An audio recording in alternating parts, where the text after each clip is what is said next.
Hello everyone, আসসালামু আলাইকুম। কেমন আছেন সবাই?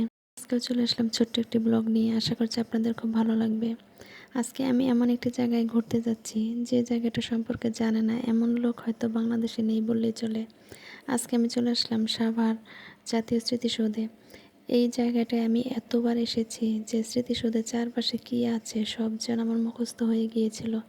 এবারই প্রথম যে আমি কয়েক বছর পর আসলাম, তো এসেই দেখলাম ভিতরে এত মানুষজন, খুব ভালো লাগছিল দেখে। স্মৃতিসৌধের একদম কাছ পর্যন্ত যেতে পারিনি, সামনে 16 ডিসেম্বর, তাই একটু নিষেধ ছিল যাওয়া।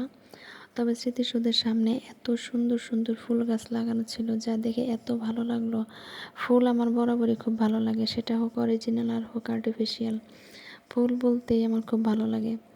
তো এখানে ফুলগুলো আমি এর আগে কখনোই দেখিনি, এবারই প্রথম গিয়ে দেখলাম যে সামনে এত বাহারি রঙের ফুল গাছ লাগিয়েছে আর ফুলগুলো এত সুন্দর। এদিকে আমার বাবু আজকে খুব আনন্দ নিয়েই হাঁটাহাঁটি করছে, আর ও যেখানেই ফুলের বাগান দেখছে সেখানেই হাত বাড়িয়ে দিচ্ছে আমার হাতে হাত রেখে ছবি তোলার জন্য। ফার্স্ট একটা তুলেছিলাম, তাই যেখানে যত ফুল দেখছে সব জায়গাতেই ওর হাতটা বাড়িয়ে দিচ্ছে ছবি তোলার জন্য।